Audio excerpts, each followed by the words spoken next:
The soldiers led him away to Praetorium Hall, and they called together the entire battalion. They clothed him with a purple robe, and they wove a crown of thorns and put it on his head, and began to salute him. "Hail, King of the Jews!"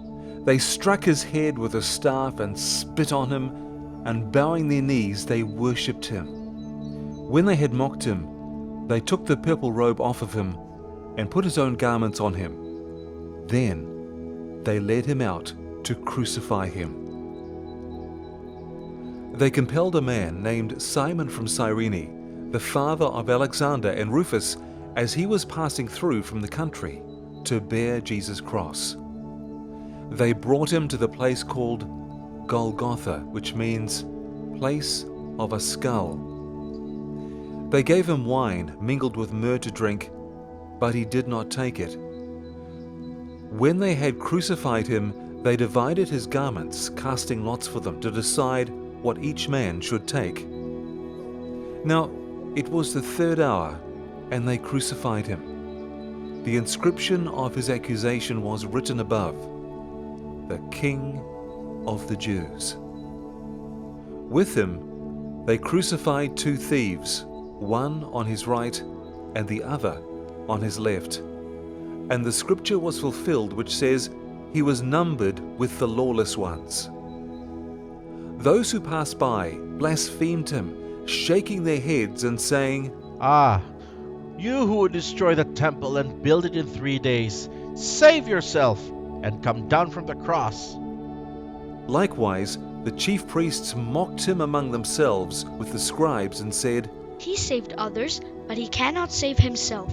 Let the Christ, the King of Israel, descend now from the cross, that we may see and believe. Those who were crucified with him also reviled him. When the 6th hour had come, there was darkness over the whole land until the 9th hour. And at the 9th hour, Jesus cried out with a loud voice, saying, "Eli, Eli, lama sabachthani," which means, my God, why have you forsaken me?" Some of those who stood by when they heard it said, "Listen, he is calling Elijah."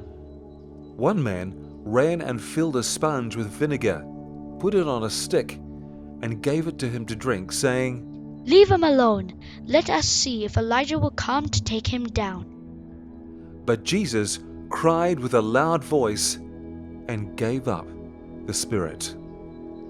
And the curtain of the temple was torn in 2, from top to bottom.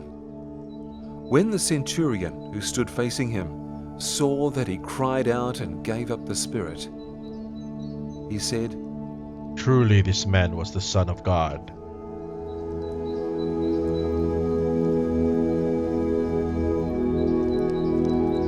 Well, kia ora, e te whānau. So cool to be with you today as we celebrate Good Friday and to look out and see such a beautiful mix of our central campus and our east campus. And welcome to those of you online. I hope today's been a very special celebration for you as you've joined us here as we remember together the death of Jesus. In the New Testament of our Bibles, there are 4 biographies or Gospels of Jesus: Matthew, Mark, Luke, and John. And in this series, that final week that we have been doing over the past few weeks leading up to this weekend, we have been walking through Mark's Gospel, the shortest of the 4, and his narrative of that final week of Jesus' life. As we come now to the death of Jesus and the narrative, the account that Mark gives us, I actually want to jump over to John and steal a metaphor from John's Gospel. The very beginning of his biography, his account of the life of Jesus, John gives us this powerful image. He writes, "In him, Jesus, in him was life, and that life was the light of men. And the light shines in the darkness, and the darkness has not overcome it." And I love that imagery of light and darkness that is so powerful, but particularly the comment that John makes here. The darkness has not overcome the light.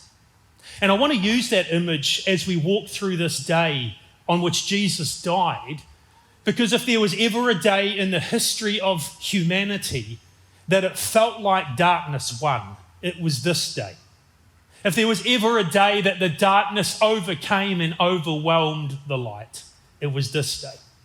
And so I want to walk through the account in Mark of the death of Jesus and think about the ways in which the darkness came in waves and threatened to overwhelm the light of the world.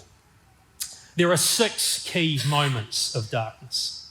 The first is what I want to call the darkness of human brutality. The darkness of human brutality. The story begins this way in Mark 15:15. Wanting to satisfy the crowd, Pilate, the Roman governor, released Barabbas to them, a criminal that we met last week. And then he had Jesus flogged and he handed him over to be crucified. These were brutal times, and the Roman soldiers were brutal men. They knew how to torture and they knew how to kill, and that's what the whole strata of crucifixion was actually all about. The Roman soldiers performed this duty constantly, hundreds of times, sometimes thousands in the more troublesome provinces of the Roman Empire, and Judea was among the most troublesome. And so the execution of a sentenced criminal would begin with the scourging, the flogging, the whipping. But it was no ordinary whip.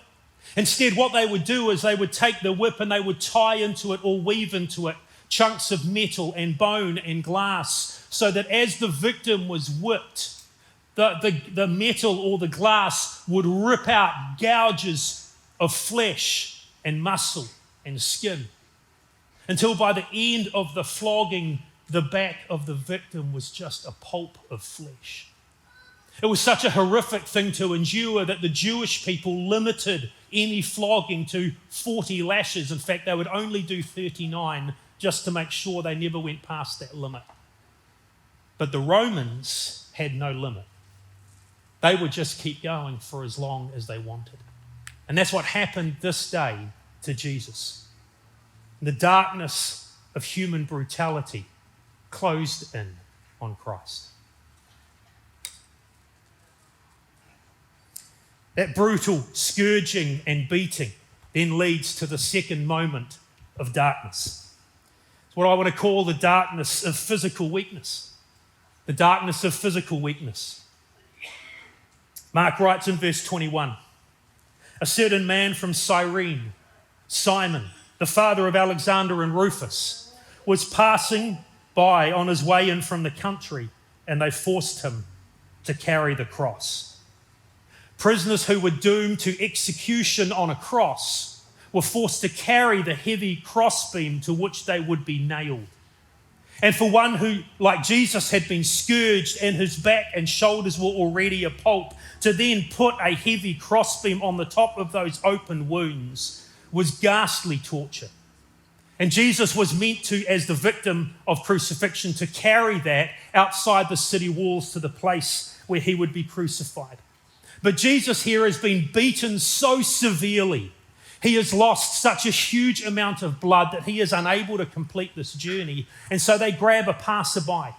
Mark tells us his name is Simon.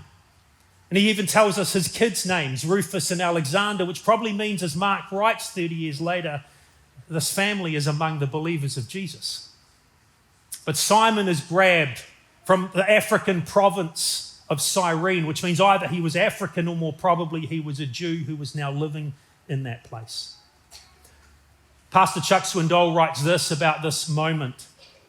It's easy to forget, he says, that Jesus was tortured and brutalized and mistreated for an extended period of time before he was led to his execution, quite likely in shock from the extensive physical trauma that he had endured.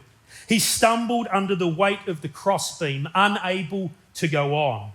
The beam was simply too heavy for him. And the darkness continued to close in. Then comes the crucifixion. What I want to call the darkness of agonizing torture. Agonizing torture, because that's exactly what crucifixion was designed to do.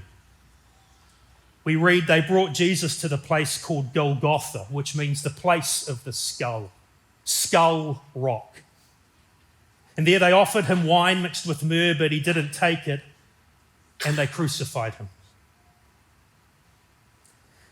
15 years ago, an American political commentator and journalist by the name of Bill O'Reilly worked with a historian by the name of Martin Dugard to explore some of the key presidential assassinations in US history.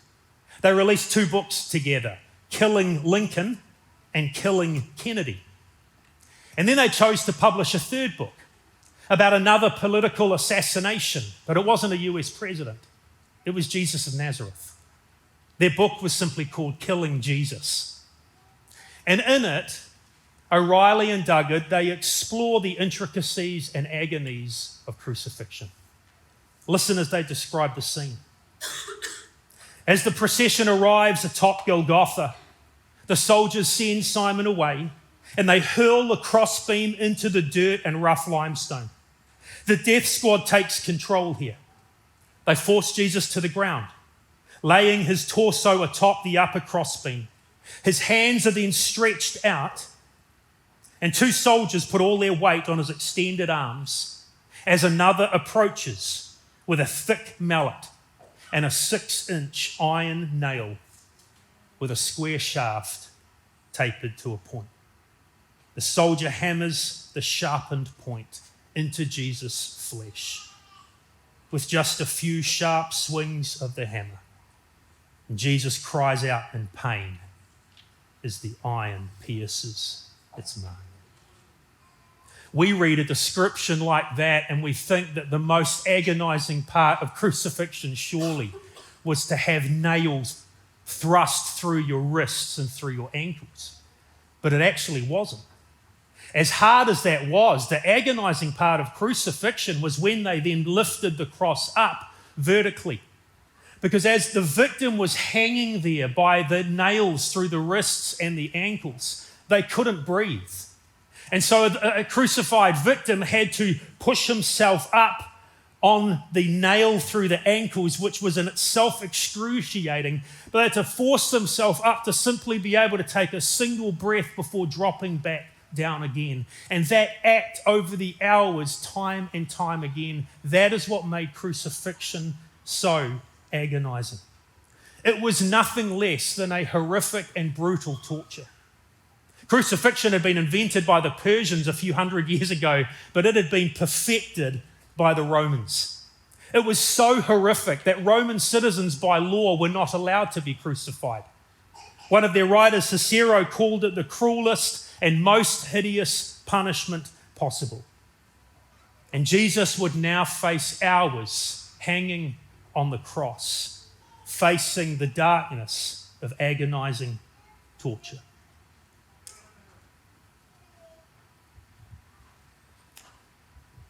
But it wasn't just the physical torment of what Jesus endured that day. In addition to the human brutality and the agonizing torture, the physical weakness, there was fourthly the darkness of mental abuse. The darkness of mental abuse. Verses 29 to 32 of Mark's narrative tell us that there were 3 groups of people that poured scorn and abuse on a weakened Jesus. The first group were the people that were just passing by Skull Rock. When the Romans crucified their victims, they would do it by some of the major highways and thoroughfares, the best parts of the roading system, so that the maximum number of people would be journeying past. And as people come past Jesus that day and realize who it is, this rabbi that has been teaching for so many years, Mark tells us they hurl their abuse at him. The second group that do that are the religious leaders who are huddling around the foot of the cross. They too abuse and ridicule this man that they have hated and hunted. And then finally, the third group are the 2 thieves who were sacrificed either side of him. Luke's gospel will tell us that one of them will eventually realize that there's something totally different about Jesus and will end up putting his faith in the Messiah. But Mark doesn't tell us that. Mark just keeps the spotlight firmly on Jesus. And you know, it's easy to skip past this part of the story, this mental abuse and agony that Jesus goes after. But the reality is, in our world, we're coming to understand, aren't we, just how horrific mental and verbal abuse can be on the soul of a human being. Jesus here has been humiliatingly stripped naked or near naked. He has been beaten and tortured. He has been abandoned by his closest followers. Only the women disciples are gathered at the foot of the cross. And now he is mocked and laughed at by opponents and cynics and passers-by. Mocked as a pathetic and abject failure. And as he hangs there and receives this abuse, the darkness of mental abuse rolls in.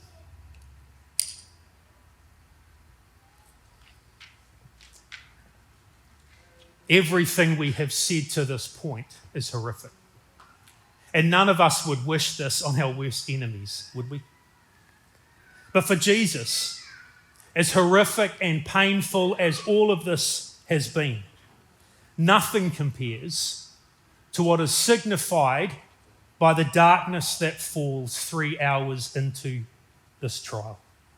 Mark writes in verses 33 and 34, "At noon, darkness came over the whole land until 3 p.m. And at 3 p.m, Jesus cried out in a loud voice, 'Eloi, Eloi, lema sabachthani,' which is Aramaic, and it means, my God, why have you forsaken me?" The fifth wave of darkness that Jesus is threatened to be overwhelmed by is the worst. It is the darkness of divine wrath. The darkness of divine wrath. Because that's what these 3 hours of darkness that ensue are signifying. They symbolize the wrath and judgment of God that is poured out against human sin and poured out onto Jesus. This is what Jesus had been tormented by the evening before as he kneels in the Garden of Gethsemane. Mark tells us back in chapter 14 that this is what Jesus prayed: "Abba, Papa, Father, everything is possible for you. So take this cup from me. And yet not what I will, but what you will." The cup that Jesus is talking about here was an Old Testament metaphor that was common through the prophets for the judgment and wrath of God against human sin and wickedness. It pictured judgment as a poisonous chalice that someone had to fully consume and extinguish. And that is what Jesus endured on the cross. He drank to the final dregs the divine wrath of God. And for Jesus, this was the worst part of what he suffered that day. See, the Bible tells us that Jesus was not just another ordinary human being like you and I. This is God in the flesh, the God-man. He is completely 100% human, and yet at the same time, mysteriously, he is still 100% God. So this is a holy God who is being made sin for you and I. A holy God who is taking on himself the judgment against human sin and evil. And it was the worst part of the cross for Jesus. That's what he dreaded. That's what he prayed about in the Garden of Gethsemane. And more than the human brutality, more than the agonizing pain of crucifixion, more than the mental abuse that was flung at him, it was receiving the wrath of the Father against sin. That was the worst part of what Jesus endured. And that's why Jesus, in this moment on the cross, he quotes the words of a lament psalm, Psalm 22, my God, why have you forsaken me?" Those words were first penned by King David, the greatest of the kings of Israel, and a wonderful songwriter. He wrote Psalm 22 in a time of deep anguish in his own life. It's what we call a lament psalm, and earlier in this year, we looked at some of the psalms in our summer series. The lament psalms are the psalms of weeping. the psalms of anguish, the songs that come out of the darkest valleys of life. And we don't know when Psalm 22 was written by David, at what point in his journey, but it came out of a season of life where he is in the darkest valley, and it feels to him like God has completely abandoned him and left him alone. That's what he's singing as he begins that psalm with those words, my God, why have you forsaken me? The beautiful thing is that God never abandons us. The beautiful thing is that while it may feel like that to you and I and to King David, God never forsakes his people. And even though the darkest valleys may feel like we're alone, even though it may feel like God has abandoned us, even though it may feel like God is far, far away, he never is. He promises again and again and again in his word that no matter what you and I are going through, he is there and he is with us and he will never abandon us. Except this day. Except this moment. Except this man. Because in this moment, as Jesus utters those words, it is utterly true. My God, why have you forsaken me? You see, as Jesus hangs on the cross, in the words of 2 Corinthians 5 that we looked at last week, God made him who had no sin to be sin for us.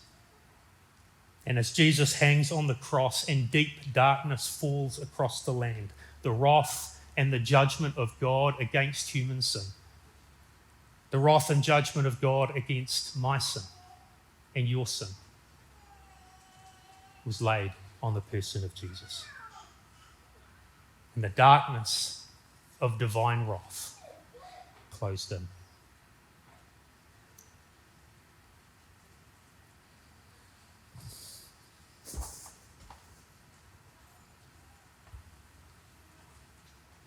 And then the moment came. After 6 agonizing hours of hanging on a cross, beaten, weakened, humiliated, abused, Mark tells us in verse 37, with a loud cry, Jesus breathed his last. And with that cry came the darkness of final death.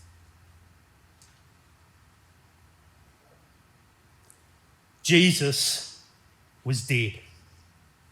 The light was extinguished. Darkness seemed to have won. And the demons of hell celebrated what they thought was their greatest victory. And they were wrong. Because the story wasn't yet finished. You see, even in the moment that Jesus died, the light still shone. And as Mark closes this part of the narrative, he gives 2 brief moments that show us that even though Jesus is dead, the light still shines. He finishes this part of the narrative this way. The curtain of the temple was torn in 2 from top to bottom. And when the centurion who stood there in front of Jesus saw how he died, he said, surely this was the Son of God. 2 key moments. One of them doesn't happen at Skull Rock. It happens across the ravine, inside the walls of the city, in the temple itself. Inside the temple was this massive, heavily embroidered curtain that hung between what was called the holy place and the most holy place, the place where the Jewish people believed that God dwelt among his people. And in the moment that Jesus dies, this barrier, this curtain, that curtains off the presence of a holy God from a sinful humanity, that curtain is ripped in 2, signifying through the death of Jesus that the way is now open for sinful people to be able to come and have a relationship with a holy God.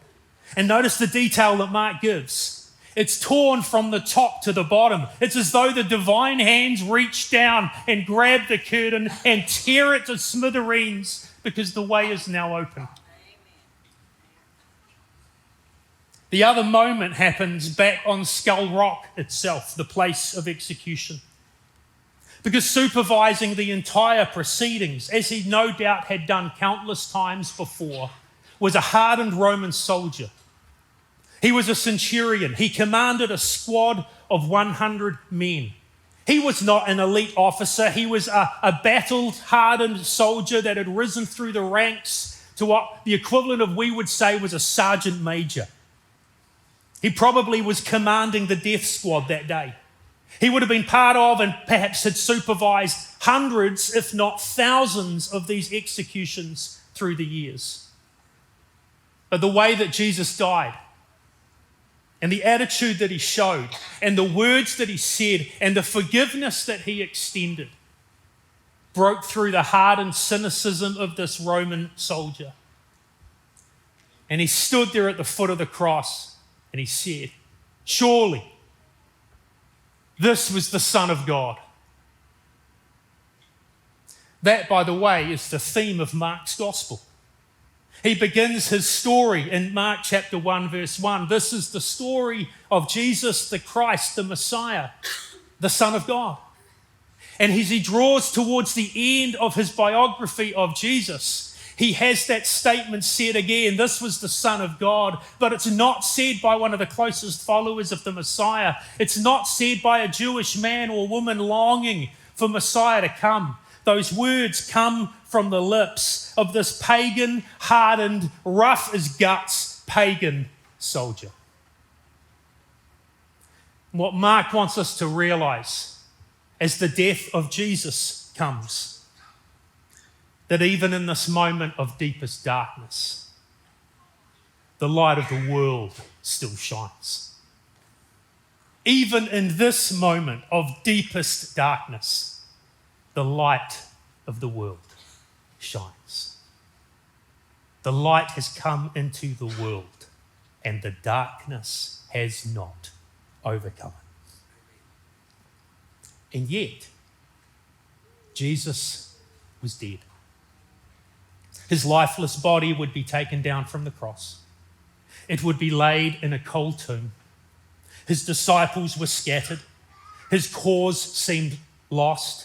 All hope was gone, wasn't it? No.